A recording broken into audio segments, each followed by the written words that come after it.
Hello everyone, welcome to our YouTube channel एजुसी अड्डा 2.0। आज हिस्ट्री क्लास होगा सेकंड। इसके पहले पार्ट 1 करा दिए हैं, तो ठीक है। अगर मेरे चैनल पर अभी तक नए हैं तो सबसे पहले जाकर चैनल को सब्सक्राइब करें और साथ ही बेल आइकन दबाएं ताकि हर वीडियो का नोटिफिकेशन आपको मिले। चलिए क्वेश्चन के शुरुआत करते हैं।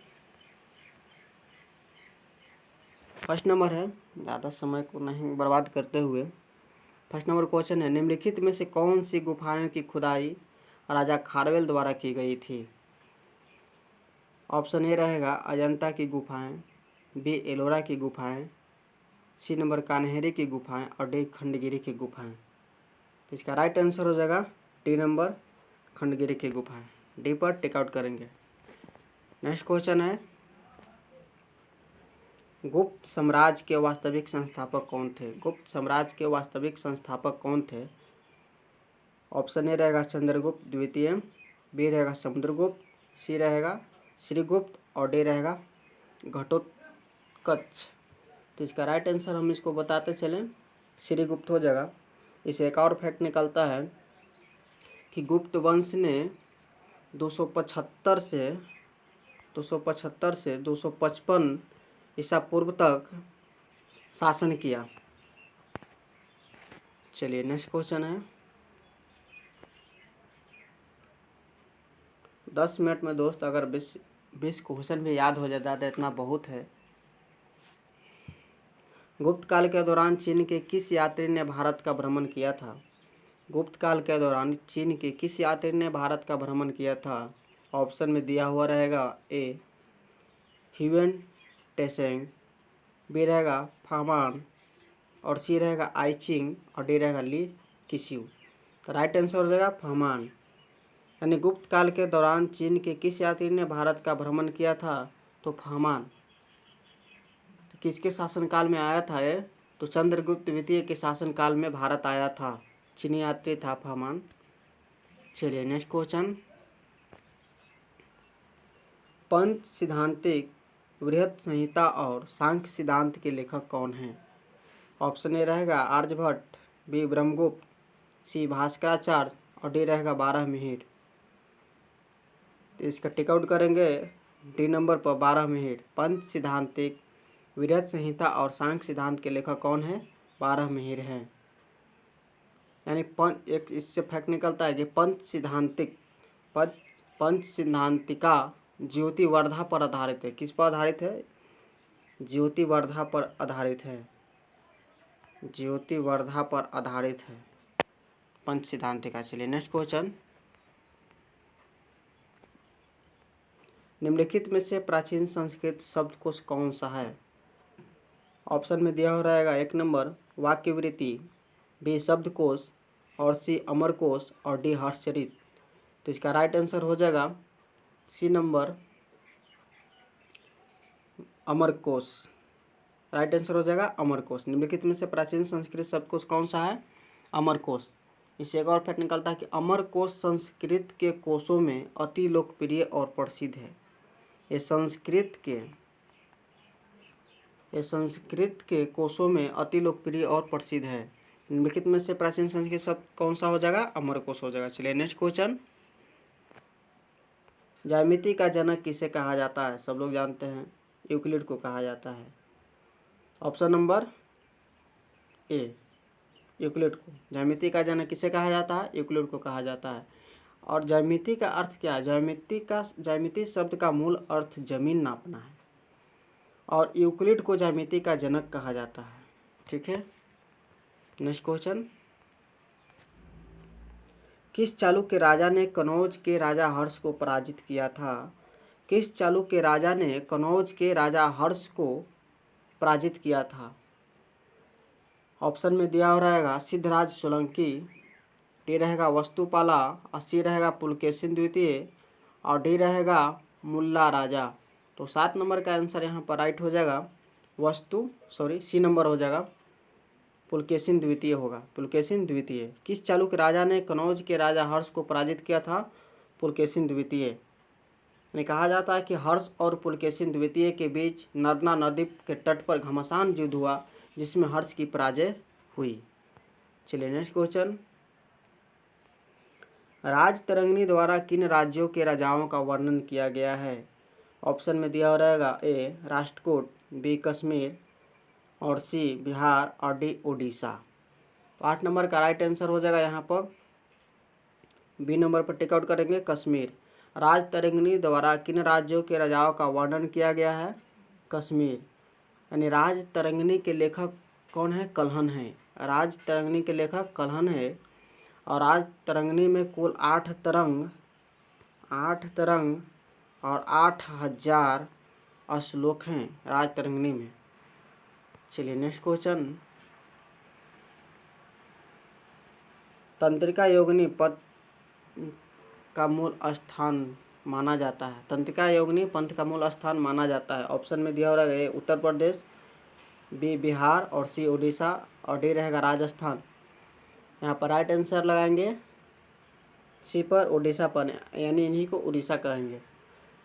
तंत्रिका योगिनी पंथ का मूल स्थान माना जाता है उड़ीसा को। चलिए नेक्स्ट क्वेश्चन 10 नंबर पर आइए, भूटान पर कूच बिहार के एक राजा संगलदीप द्वारा शासन या नियंत्रण कब किया गया था? ऑप्शन में दिया रहेगा 7वीं शताब्दी ईसा पूर्व के आसपास, बी रहेगा 5वीं शताब्दी ईसा पूर्व के आसपास और सी रहेगा 9वीं शताब्दी ईसा पूर्व के आसपास और डी रहेगा 4वीं शताब्दी ईसा पूर्व के आसपास। तो इसका आंसर आप लोग बताइए। ए नंबर हो जाएगा 7वीं शताब्दी ईसा पूर्व के आसपास। चलिए नेक्स्ट क्वेश्चन, साहित्य के प्रख्यात समर्थक राजा भोज किस वंश से जुड़े थे? साहित्य के प्रख्यात समर्थक राजा भोज किस वंश से जुड़े थे? ऑप्शन ए रहेगा चालुक्य, बी चोल, सी परमार और डी रहेगा पाल। तो 11 नंबर का राइट आंसर हो जाएगा परमार। सी पर टिक आउट करेंगे परमार। साहित्य के प्रख्यात समर्थक राजा भोज किस वंश से जुड़े थे? परमार से जुड़े थे। राजा भोज परमार वंश के 9वें राजा थे। अगर एक क्वेश्चन रहेगा कि राजा भोज परमार वंश के कैवें राजा थे, यानी 9वें राजा थे। चलिए नेक्स्ट क्वेश्चन,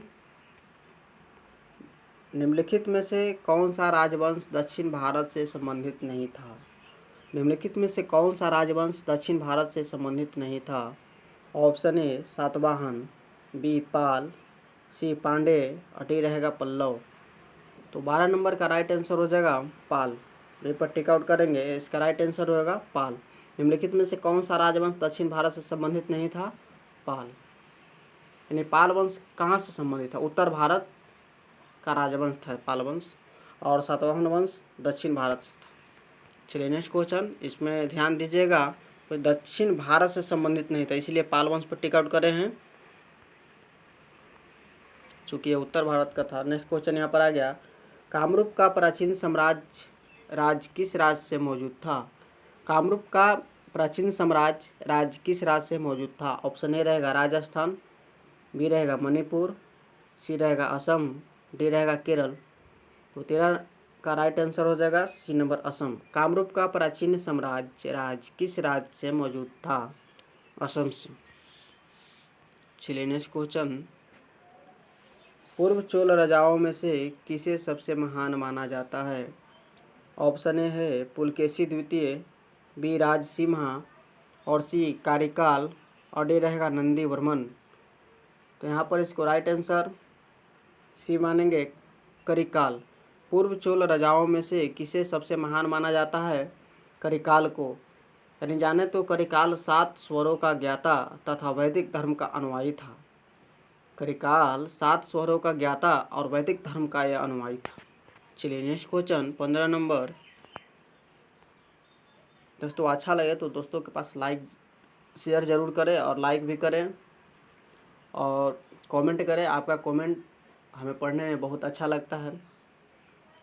कौन से चोल राजा ने मालदीव के द्वीपों पर दरियाई विजय पाई थी? कौन से चोल राजा ने मालदीव के द्वीपों पर दरियाई विजय पाई थी?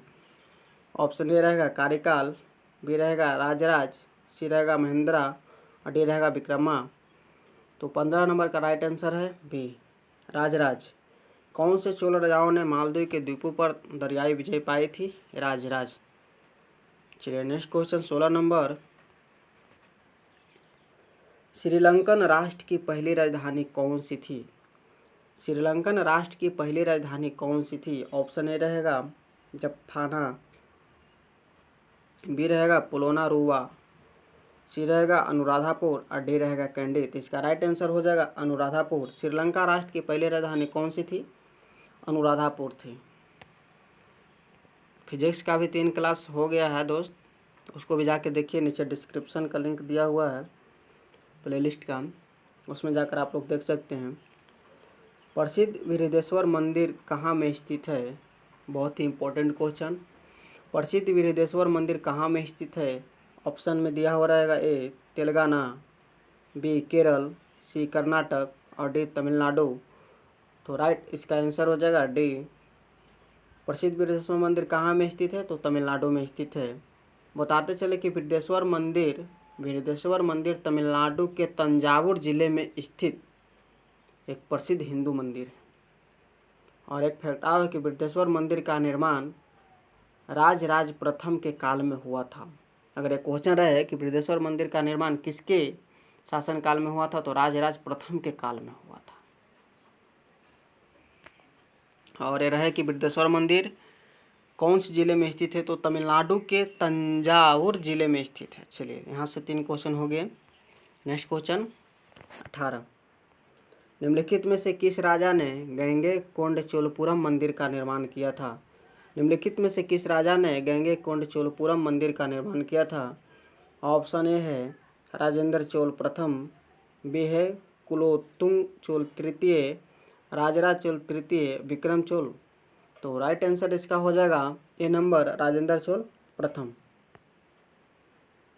चलिए नेक्स्ट क्वेश्चन 19 नंबर, चोल राजवंश के अंतिम शासक कौन थे? चोल राजवंश के अंतिम शासक कौन थे? तो इसका हम लोग आंसर जानते हैं, बी नंबर हो जाएगा राजेंद्र चोल तृतीय। चलिए नेक्स्ट क्वेश्चन और लास्ट है, पहले के चेर वंश ने किन राज्यों पर शासन किया था? पहले के चेर वंश ने किन राज्यों पर शासन किया था? तमिलनाडु और केरल, बंगाल और उड़ीसा, डी है अरुणाचल प्रदेश और सिक्किम, डी है महाराष्ट्र और गुजरात। दोस्तों एक आपसे रिक्वेस्ट है कि आप लोग दोस्तों के पास शेयर करते नहीं हैं, दोस्तों के पास शेयर कीजिए, लोगों को बताइए, तभी ना लोग जानेंगे कि इस पर जीएस का क्लास चलता है। अगर 10 मिनट में भी हम 20 क्वेश्चन पढ़ते हैं तो बहुत क्वेश्चन पढ़ लेंगे। और ऐसे 10 मिनट हम लोग का समय भी बर्बाद हो जाता है टिकटॉक पर। अगर ये 10 मिनट भी समय दें तो 20 क्वेश्चन और ऑप्शन को मिला के चलो तो 30 क्वेश्चन याद हो जाता है। इतना बहुत है हमारे लिए। और जो आता है हम पढ़ाते हैं, चूँकि कोई कहीं से सीख के आता नहीं है, वो यहीं पर सीखता है और पढ़ाता भी है यहीं पर। और हमसे भी कोई भूल हो जाए तो आप माफ़ी चाहते हैं, बोलने में थोड़ा सा त्रुटि हो सकता है। तो चलिए इसका आंसर जान लें। 20 नंबर का हो जाएगा तमिलनाडु और केरल। पहले के चेर वंश ने किन राज्यों पर शासन किया था? तमिलनाडु और केरल। और एक इसमें खास बात है कि चेरों का राजकीय चिन्ह क्या था? अगर एक क्वेश्चन पूछ दिया जाए कि चेरों का राजकीय चिन्ह क्या था, तो धनुष था। आई होप कि आपको वीडियो अच्छा लगा होगा। तो मिलते हैं नेक्स्ट वीडियो में, इसी तरह से आप बने रहें।